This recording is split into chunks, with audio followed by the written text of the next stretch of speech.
Heidi by Johanna Spyri. Chapter 20. News from Distant Friends. It was the month of May. From every height the full, fresh streams of spring were flowing down into the valley.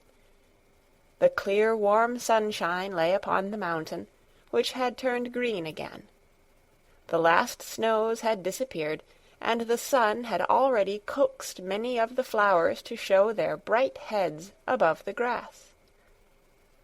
Up above, the gay young wind of spring was singing through the fir trees, and shaking down the old dark needles to make room for the new bright green ones that were soon to deck out the trees in their spring finery. Higher up still the great bird went circling round in the blue ether as of old, while the golden sunshine lit up the grandfather's hut, and all the ground about it was warm and dry again, so that one might sit out where one liked. Heidi was at home again on the mountain, running backwards and forwards in her accustomed way, not knowing which spot was most delightful.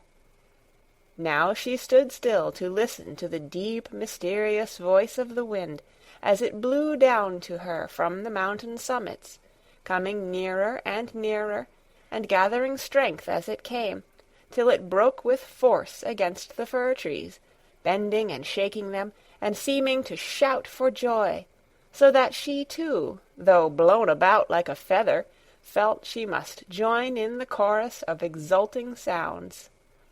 Then she would run around again to the sunny space in front of the hut, and seating herself on the ground would peer closely into the short grass to see how many little flower cups were open or thinking of opening.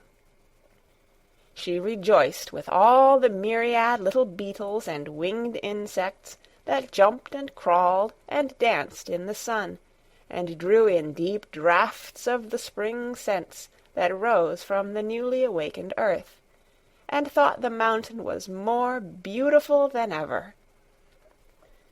All the tiny, living creatures must be as happy as she, for it seemed to her there were little voices all round her singing and humming in joyful tones, "On the mountain! On the mountain!" From the shed at the back came the sound of sawing and chopping, and Heidi listened to it with pleasure, for it was the old familiar sound she had known from the beginning of her life up here. Suddenly she jumped up and ran round, for she must know what her grandfather was doing. In front of the shed door already stood a finished new chair, and a second was in course of construction, under the grandfather's skilful hand. "Oh, I know what these are for!" exclaimed Heidi in great glee. "We shall want them when they all come from Frankfurt. This one is for Grandmamma, and the one you are now making is for Clara. And then there will, I suppose, have to be another," continued Heidi, with more hesitation in her voice. "Or do you think, grandfather, that perhaps Fräulein Rottenmeier will not come with them?" "Well, I cannot say just yet," replied her grandfather, "but it will be safer to make one so that we can offer her a seat if she does." Heidi looked thoughtfully at the plain wooden chair without arms, as if trying to imagine how Fräulein Rottenmeier and a chair of this sort would suit one another. After a few minutes' contemplation, "Grandfather," she said, shaking her head doubtfully, "I don't think she would be able to sit on that." "Then we will invite her on the couch with the beautiful green turf feather bed," was her grandfather's quiet rejoinder. While Heidi was pausing to consider what this might be, there approached from above a whistling, calling, and other sounds, which Heidi immediately recognized. She ran out and found herself surrounded by her four-footed friends. They were apparently as pleased as she was to be among the heights again, for they leaped about and bleated for joy, pushing Heidi this way and that, each anxious to express his delight with some sign of affection. But Peter sent them flying to right and left, for he had something to give to Heidi. When he at last got up to her, he handed her a letter. "There," he exclaimed, leaving the further explanation of the matter to Heidi herself. "Did someone give you this while you were out with the goats?" she asked in her surprise. "No," was the answer. "Where did you get it from, then?" "I found it in the dinner bag." Which was true to a certain extent. The letter to Heidi had been given him the evening before by the postman at Dorfli, and Peter had put it into his empty bag. That morning he had stuffed his bread and cheese on the top of it, and had forgotten it when he fetched Uncle's 2 goats. Only when he had finished his bread and cheese at midday, and was searching in the bag for any last crumbs, did he remember the letter which lay at the bottom. Heidi read the address carefully. Then she ran back to the shed, holding out her letter to her grandfather in high glee. "From Frankfurt! From Clara! Would you like to hear it?" The grandfather was ready and pleased to do so, as also Peter, who had followed Heidi into the shed.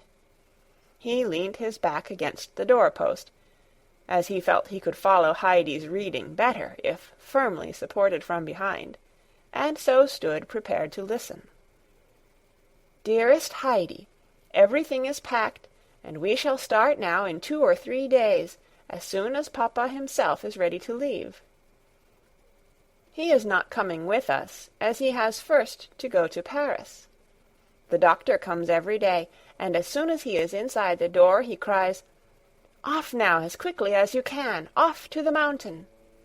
He is most impatient about our going. You cannot think how much he enjoyed himself when he was with you. He has called nearly every day this winter, and each time he has come into my room and said he must tell me about everything again.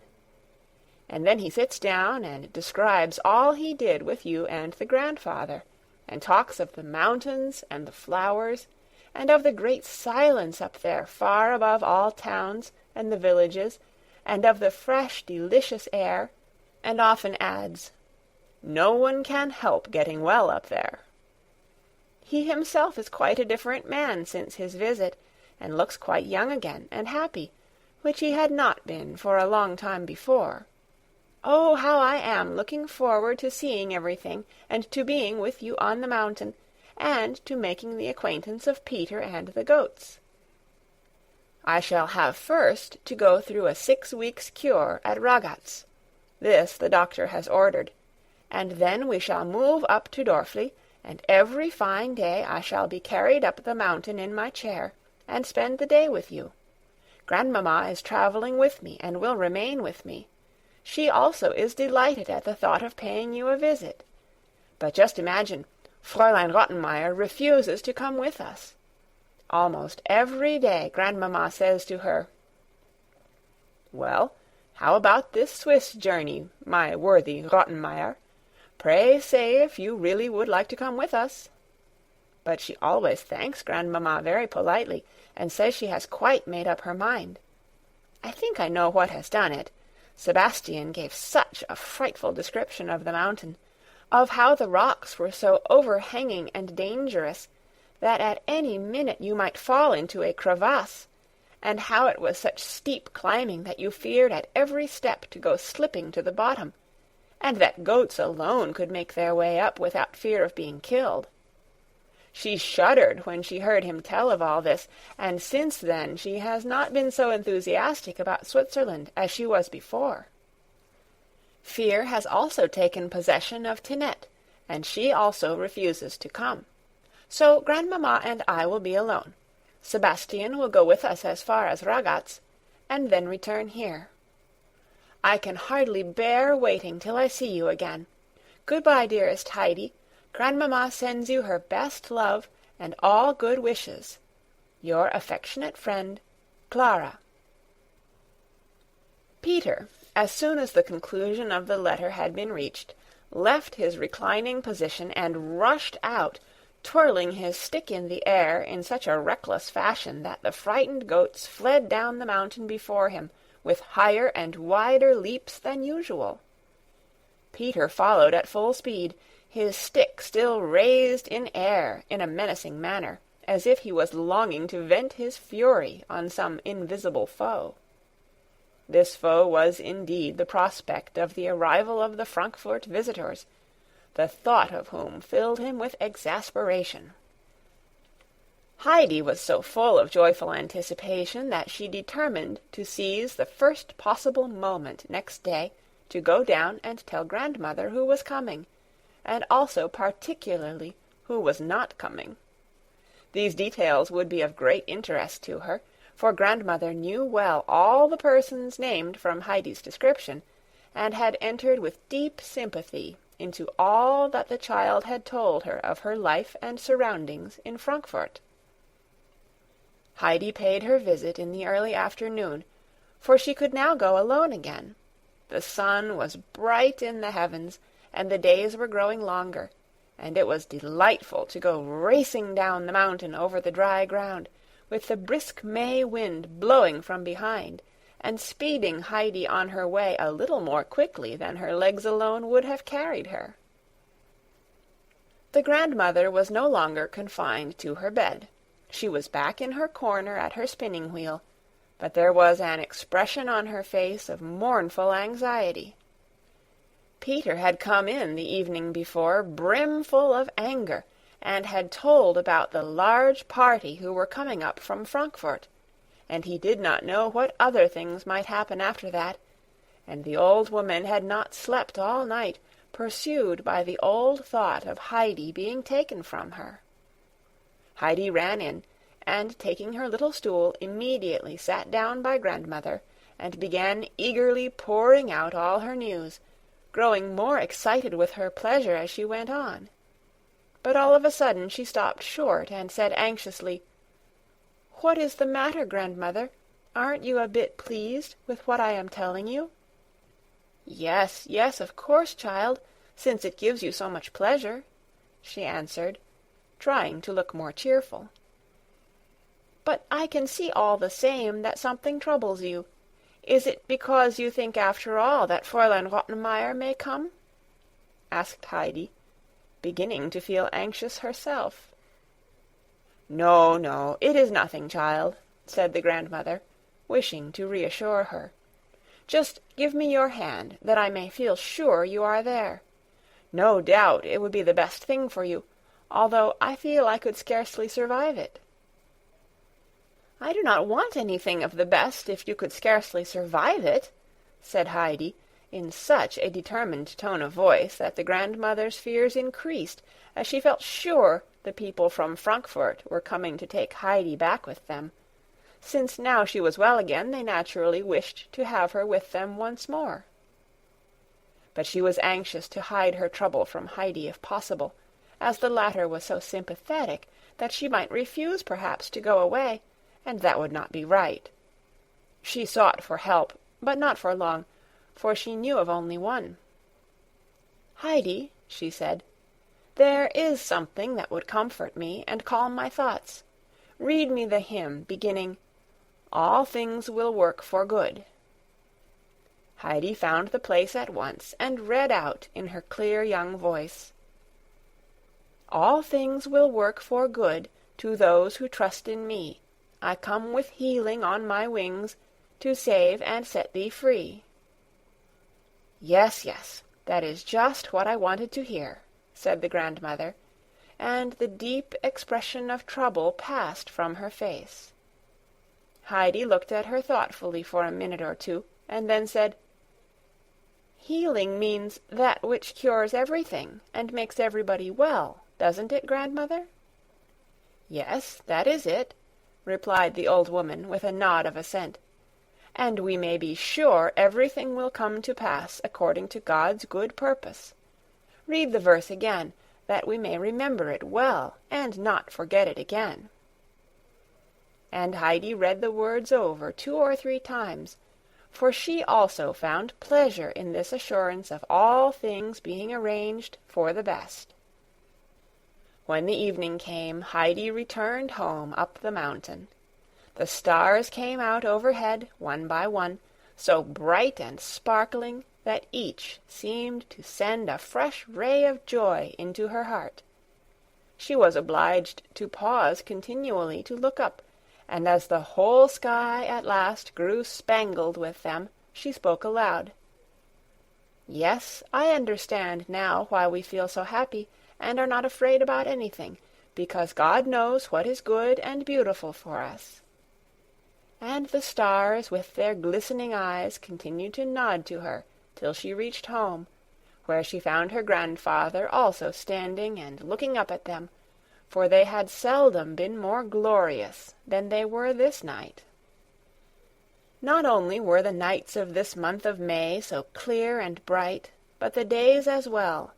The sun rose every morning into the cloudless sky, as undimmed in its splendor as when it sank the evening before, and the grandfather would look out early and exclaim with astonishment, "This is indeed a wonderful year of sun. It will make all the shrubs and plants grow apace. You will have to see, General, that your army does not get out of hand from overfeeding." And Peter would swing his stick with an air of assurance, and an expression on his face as much as to say, "See to that." So May passed, everything growing greener and greener, and then came the month of June, with a hotter sun and long light days, that brought the flowers out all over the mountain, so that every spot was bright with them, and the air full of their sweet scents. This month, too, was drawing to its close, when one day Heidi, having finished her domestic duties, ran out with the intention of paying first a visit to the fir-trees, and then going up higher to see if the bush of rock roses was yet in bloom, for its flowers were so lovely when standing open in the sun. But just as she was turning the corner of the hut, she gave such a loud cry that her grandfather came running out of the shed to see what had happened.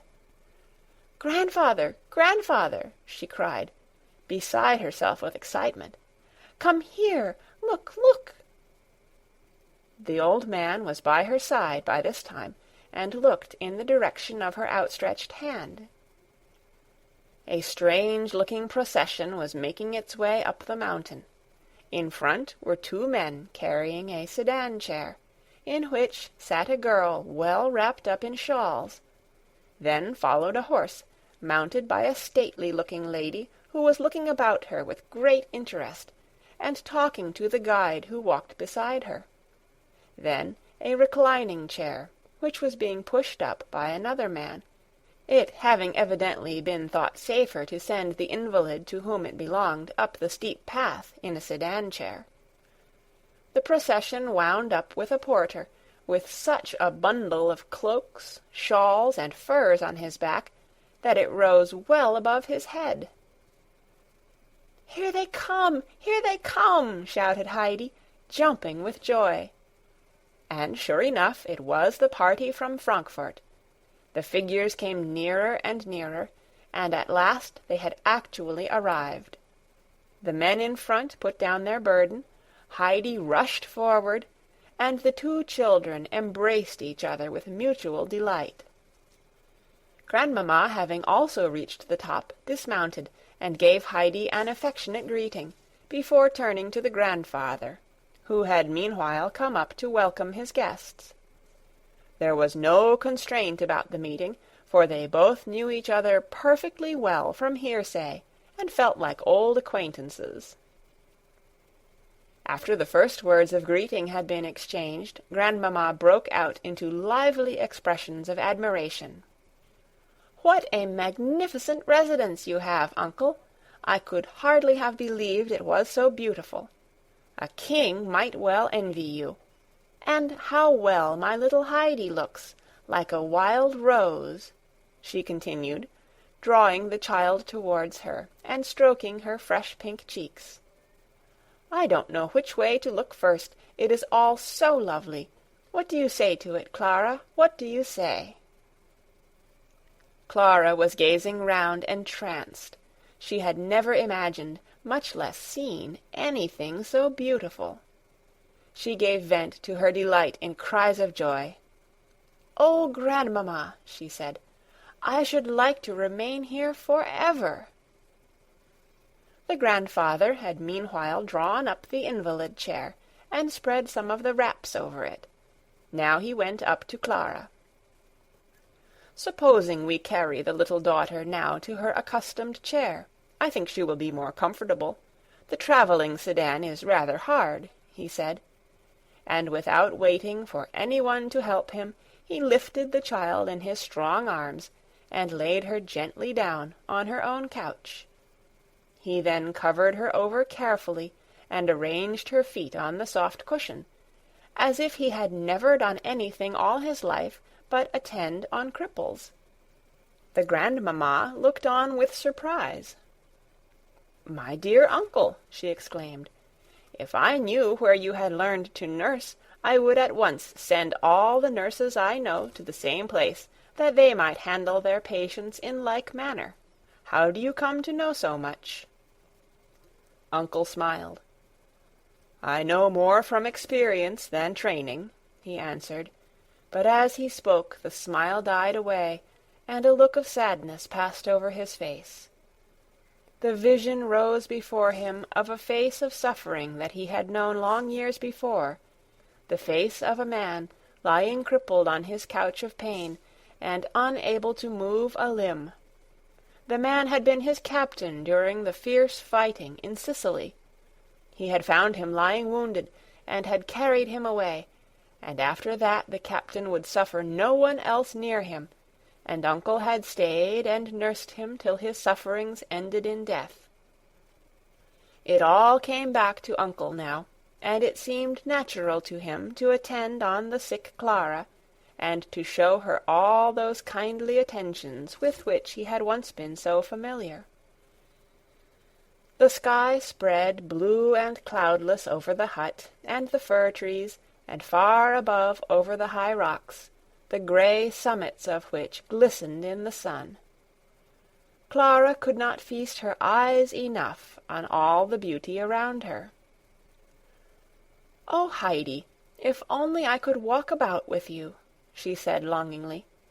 "If I could but go and look at the fir trees, and at everything I know so well from your description, although I have never been here before." Heidi, in response, put out all her strength, and after a slight effort, managed to wheel Clara's chair quite easily round the hut to the fir trees. There they paused. Clara had never seen such trees before, with their tall, straight stems and long, thick branches growing thicker and thicker till they touched the ground. Even the grandmamma, who had followed the children, was astonished at the sight of them. She hardly knew what to admire most in these ancient trees, the lofty tops rising in their full green splendor towards the sky, or the pillar-like stems, with their straight and gigantic boughs, that spoke of such antiquity of age, of such long years during which they had looked down upon the valley below, where men came and went, and all things were continually changing, while they stood undisturbed and changeless. Heidi had now wheeled Clara on to the goat-shed, and had flung open the door, so that Clara might have a full view of all that was inside. There was not much to see just now, as its indwellers were absent. Clara lamented to her grandmother that they would have to leave early before the goats came home. "I should so like to have seen Peter and his whole flock." "Dear child, let us enjoy all the beautiful things that we can see, and not think about those that we cannot," Grandmamma replied, as she followed the chair which Heidi was pushing further on. "Oh, the flowers!" exclaimed Clara. "Look at the bushes of red flowers, and all the nodding bluebells. Oh, if I could but get up and pick some!" Heidi ran off at once and picked her a large nosegay of them. "But these are nothing, Clara," she said, laying the flowers on her lap. "If you could come up higher to where the goats are feeding, then you would indeed see something. Bushes on bushes of the red centaury, and ever so many more of the blue bellflowers, and then the bright yellow rock roses that gleam like pure gold, and all crowding together in the one spot. And then there are others with the large leaves that grandfather calls bright eyes, and the brown ones with little round heads that smell so delicious. Oh, it is beautiful up there, and if you sit down among them you never want to get up again. Everything looks and smells so lovely." Heidi's eyes sparkled with the remembrance of what she was describing. She was longing herself to see it all again, and Clara caught her enthusiasm and looked back at her with equal longing in her soft blue eyes. "Grandmamma, do you think I could get up there? Is it possible for me to go?" she asked eagerly. "If only I could walk, climb about everywhere with you, Heidi." "I'm sure I could push you up. The chair goes so easily," said Heidi, and in proof of her words she sent the chair at such a pace round the corner that it nearly went flying down the mountainside. Grandmamma being at hand, however, stopped it in time. The grandfather, meantime, had not been idle. He had by this time put the table and extra chairs in front of the seat, so that they might all sit out here and eat the dinner that was preparing inside. The milk and the cheese were soon ready, and then the company sat down in high spirits to their midday meal. Grandmamma was enchanted, as the doctor had been, with their dining-room, whence one could see far along the valley, and far over the mountains to the farthest stretch of blue sky. A light wind blew refreshingly over them as they sat at table, and the rustling of the fir-trees made a festive accompaniment to the repast. "I never enjoyed anything as much as this. It is really superb," cried Grandmamma 2 or 3 times over, and then suddenly, in a tone of surprise, "Do I really see you taking a second piece of toasted cheese, Clara?" There, sure enough, was a second golden-colored slice of cheese on Clara's plate. "Oh, it does taste so nice, Grandmamma, better than all the dishes we have at Ragaz's," replied Clara, as she continued eating with appetite. "That's right, eat what you can," exclaimed Uncle. "It's the mountain air which makes up for the deficiencies of the kitchen." And so the meal went on. Grandmamma and Uncle got on very well together, and their conversation became more and more lively. They were so thoroughly agreed in their opinions of men and things and the world in general that they might have been taken for old cronies. The time passed merrily, and then Grandmamma looked towards the west and said, "We must soon get ready to go, Clara. The sun is a good way down. The men will be here directly with the horse and sedan." Clara's face fell, and she said beseechingly, "Oh, just another hour, Grandmamma, or 2 hours.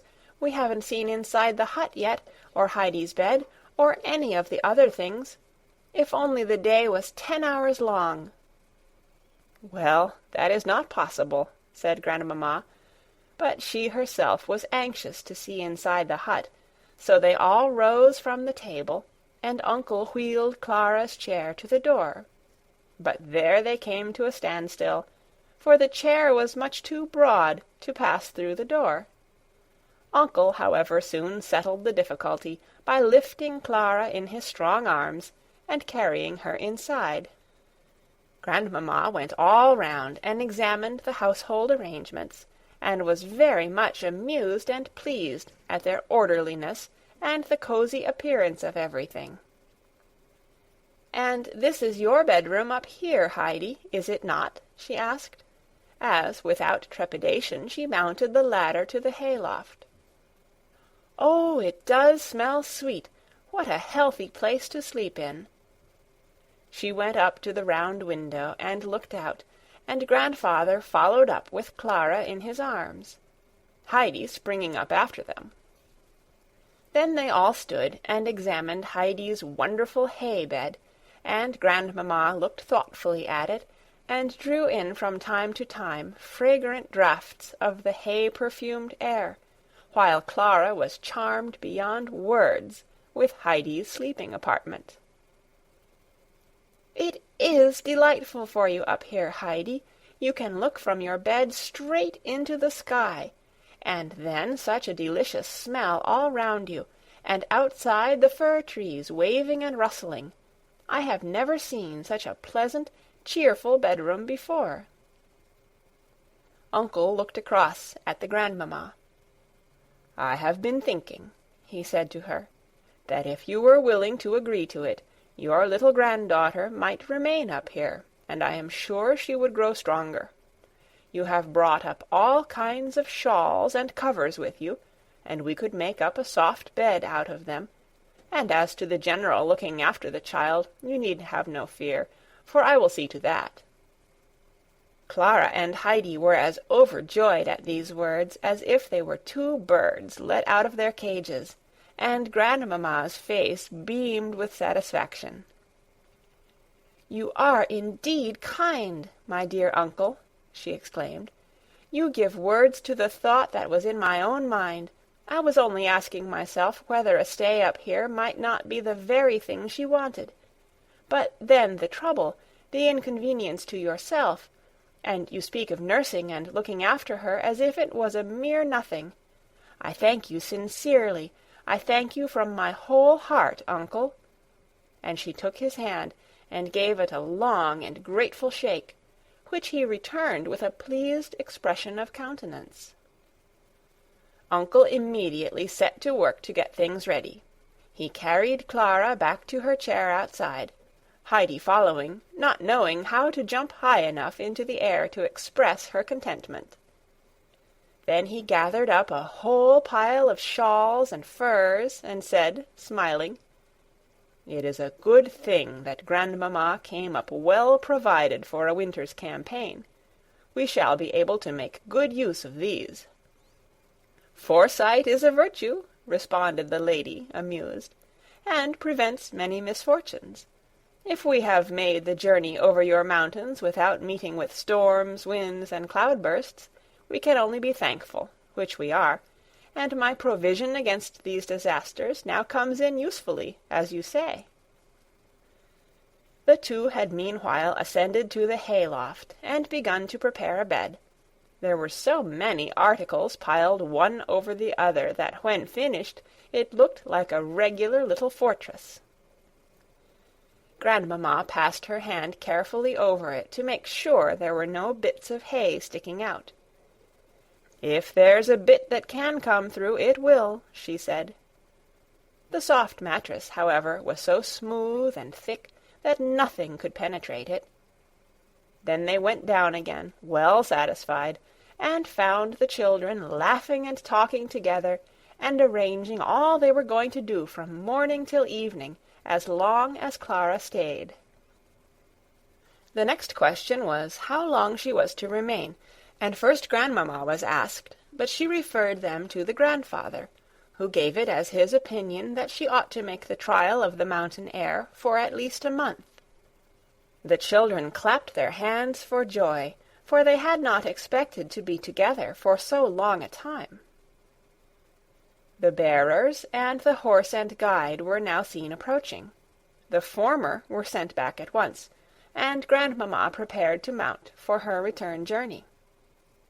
"It's not saying good-bye, Grandmamma," Clara called out, "for you will come up now and then and see how we are getting on, and we shall so look forward to your visits, shan't we, Heidi?" Heidi, who felt that life this day had been crowded with pleasures, could only respond to Clara with another jump of joy. Grandmamma, being now seated on her sturdy animal, Uncle took the bridle to lead her down the steep mountain path. She begged him not to come far with her, but he insisted on seeing her safely as far as Dorfli, for the way was precipitous, and not without danger for the rider, he said. Grandmamma did not care to stay alone in Dorfli, and therefore decided to return to Ragaz, and thence to make excursions up the mountain from time to time. Peter came down with his goats before Uncle had returned. As soon as the animals caught sight of Heidi, they all came flocking towards her, and she, as well as Clara on her couch, were soon surrounded by the goats, pushing and poking their heads one over the other, while Heidi introduced each in turn by its name to her friend Clara. It was not long before the latter had made the long-wished-for acquaintance of little Schneehopli, the lively Distelfink, and the well-behaved goats belonging to grandfather, as well as of the many others, including the Grand Turk. Peter, meanwhile, stood apart looking on, casting somewhat unfriendly glances towards Clara. When the two children called out, "Good evening, Peter," he made no answer, but swung up his stick angrily, as if wanting to cut the air in two, and then ran off with his goats after him. The climax to all the beautiful things that Clara had already seen upon the mountain came at the close of the day. As she lay on the large, soft bed in the hayloft, with Heidi near her, she looked out through the round open window right into the middle of the shining clusters of stars, and she exclaimed in delight, "Heidi, it's just as if we were in a high carriage, and were going to drive straight into heaven." "Yes, and do you know why the stars are so happy and look down and nod to us like that?" asked Heidi. "No, why is it?" Clara asked in return. "Because they live up in heaven, and know how well God arranges everything for us, so that we need have no more fear or trouble, and may be quite sure that all things will come right in the end. That's why they are so happy, and they nod to us because they want us to be happy too. But then we must never forget to pray, and to ask God to remember us when he is arranging things, so that we too may feel safe and have no anxiety about what is going to happen."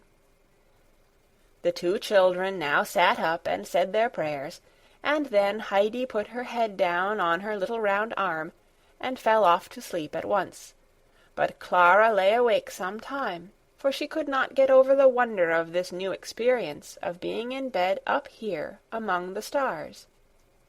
She had indeed seldom seen a star, for she never went outside the house at night, and the curtains at home were always drawn before the stars came out. Each time she closed her eyes, she felt she must open them again to see if the two very large stars were still looking in, and nodding to her, as Heidi said they did.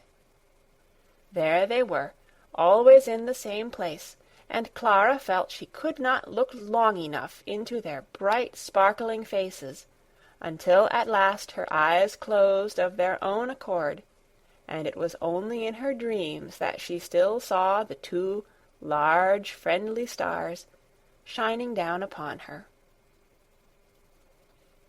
End of Chapter 20. Read by Kara Schallenberg on April 27th, 2006, in Oceanside, California.